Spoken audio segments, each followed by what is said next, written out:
Good evening friends. Last व्हिडिओमध्ये आपण शिकलेलो कॉन्सेप्ट, ज्यामध्ये आपण बघितलेलं ट्रान्झॅक्शन म्हणजे काय.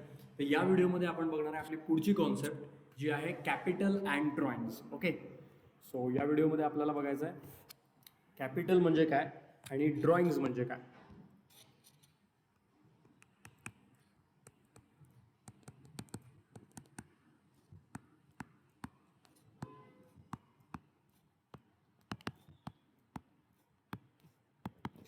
ओके, सो त्यामध्ये फर्स्ट कॉन्सेप्ट बघूया आपण, जी आहे कॅपिटल. कॅपिटलला मराठीमध्ये काय म्हणतो आपण मित्रांनो? तर कॅपिटलला मराठीमध्ये म्हणतो आपण बाळांनो भांडवल. ओके, सो यामध्ये तुम्हाला सगळ्यांना माहिती आहे की एखादा व्यवसाय जेव्हा आपल्याला सुरू करायचा असतो त्यावेळेला आपल्याला तिथं भांडवल लागतं, बरोबर. सो फॉर एक्झाम्पल, मला एक स्टेशनरीचं दुकान सुरू करायचं आहे. सो मला काय त्याच्यासाठी कशाची गरज असेल, तर मला एक दुकान लागेल ज्यामध्ये मी माझं मटेरियल ठेवू शकू. त्यामध्ये मला मटेरियल भरावं लागेल. सो हे सगळं काम करण्यासाठी मला काही पैशाची गरज लागेल, काही मटेरियल लागेल, काही स्टॉक लागेल, तर काही फर्निचर लागेल. तर या सगळ्या गोष्टीला मित्रांनो म्हणतात भांडवल. तर भांडवलाला दुसऱ्या अर्थाने पण आपण याचा अर्थ घेऊ शकतो की एखादा व्यवसाय सुरू करण्यासाठी व्यवसायाचा जो मालक आहे, तो मालक जे काही पैसे, ज्या काही गोष्टी कॉन्ट्रीब्यूट करून तो व्यवसाय सुरू करतो, त्या सगळ्या गोष्टींना, त्या सगळ्या पैशाला आपण भांडवल असं म्हणतो. कारण ते यूज का केलेलं असतं की तर व्यवसाय सुरू व्हावा यासाठी. सो भांडवल जे असतं मित्रांनो, ते भांडवल हे आपण कॅशच्या स्वरूपात कॉन्ट्रीब्यूट करू शकतो, स्टॉकच्या स्वरूपात कॉन्ट्रीब्यूट करू शकतो, मशिनरीच्या स्वरूपात कॉन्ट्रीब्यूट करू शकतो, किंवा असेट्सच्या स्वरूपात कॉन्ट्रीब्यूट करू शकतो. म्हणजे फॉर एक्झाम्पल, एखाद्या व्यक्तीला ट्रान्सपोर्टचा बिझनेस सुरू करायचा आहे, लाईक एका ठिकाणाहून दुसऱ्या ठिकाणी लोकांना पोहोचवतो, लाईक बस आपली सर्व्हिस जशी असते तशा पद्धतीचा व्यवसाय जर सुरू करायचा आहे, तर त्या व्यक्तीला काय लागेल? त्या व्यक्तीला एक बस लागेल किंवा एक व्हेकल लागेल. ती त्याचं भांडवल म्हणून तिथं काम करेल, बरोबर आहे.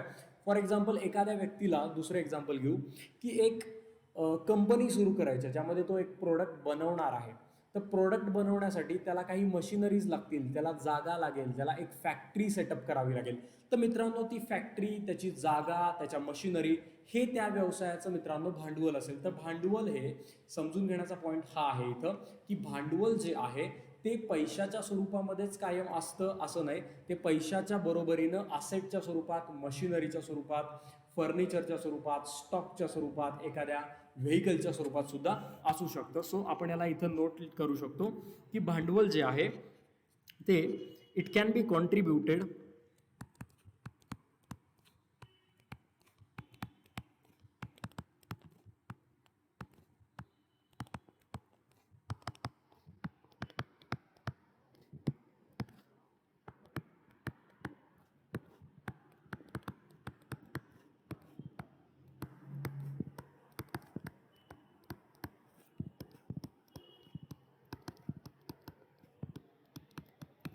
Okay. So it can be contributed in form of cash, machinery, stock, vehicle etcetera. म्हणजे हे कोणत्याही स्वरूपात तुम्ही तिथं ते कॉन्ट्रीब्यूट करू शकता, त्याला हे करू शकता.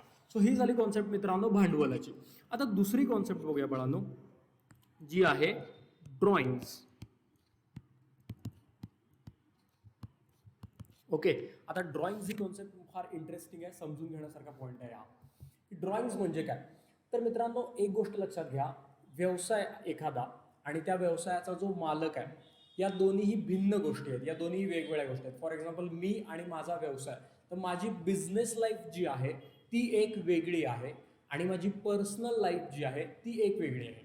फॉर एक्झाम्पल, ड्रॉइंगचा अर्थ काय होतो शब्दशः, की दुकानदारानं व्यवसायातून जर काही माल घेतला किंवा जर काही कॅश काढून घेतली स्वतःच्या खाजगी वापरासाठी, तर त्याला ड्रॉइंग्ज असं म्हणतात. समजून घ्या, पुन्हा एकदा मी सांगतो की व्यावसायिकानं दुकानातून काही माल काढून घेतला किंवा काही रोख रक्कम काढून घेतली स्वतःच्या पर्सनल यूजसाठी, तर त्याला मित्रांनो ड्रॉइंग्ज असं म्हणतात. फॉर एक्झाम्पल, याला आपण इथं थोडंसं एक लाईन लिहूया की cash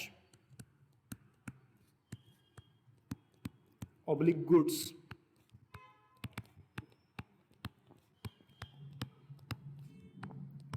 withdrawn by proprietor for his personal use is called drawing.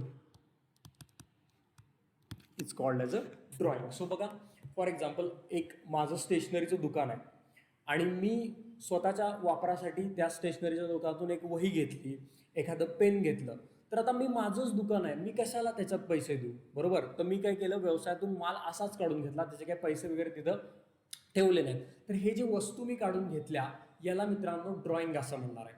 याचा अर्थ काय होतो दुसऱ्या भाषेत, की मी ते पैसे व्यवसायाला देणं लागतो. जो मी माल त्या व्यवसायातनं घेतलाय त्याचे पैसे मी देणं लागतो. बिझनेस जो आहे तो ह्या कॉन्सेप्टवर चालतो, की बिझनेस म्हणतं की बिझनेसचा ओनर आणि त्याचा business, this two are total different parts. ते दोन्ही वेगवेगळे पार्ट्स आहेत. आणि यामध्ये की मी आता माल त्या व्यवसायातून काढून घेतलाय म्हणून त्याचे पैसे जे आहेत ते व्यवसायाला देणं लागतो. सिमिलरली जर मला काही रोख रकमेची गरज आहे आणि मी त्या दुकानातील काही पैसे काढून घेतले तर त्याला पण मला परत द्यावं लागेल आणि ते माझे तिथे काय बनतील, ड्रॉइंग असे बनतील. तर आय होप तुम्हाला समजलं असेल कॅपिटल म्हणजे काय. तर कॅपिटलमध्ये तुम्हाला आपण जसं मी सांगितलं की एखादा व्यवसाय सुरू करत असताना व्यावसायिक जी काही रक्कम व्यवसायामध्ये गुंतवतो त्याला आपण कॅपिटल म्हणतो. आणि कॅपिटल जे आहे ते तुम्ही रोख रकमेच्या स्वरूपात कॉन्ट्रीब्यूट करू शकता, स्टॉकच्या स्वरूपात, मशिनरीच्या स्वरूपात, फर्निचरच्या स्वरूपात, एखाद्या व्हेकलच्या स्वरूपात कॉन्ट्रीब्यूट करू सुद्धा शकता. आणि ड्रॉइंग्स म्हणजे काय, तर रोख रक्कम किंवा माल जो व्यावसायिकांना स्वतःच्या खाजगी वापरासाठी व्यवसायातून घेतलेला आहे त्याला आपण तिथं ड्रॉइंग असं म्हणतो. सो गाईज, या दोन कॉन्सेप्ट आपण यामध्ये शिकलेलो आहे. Thank you so much.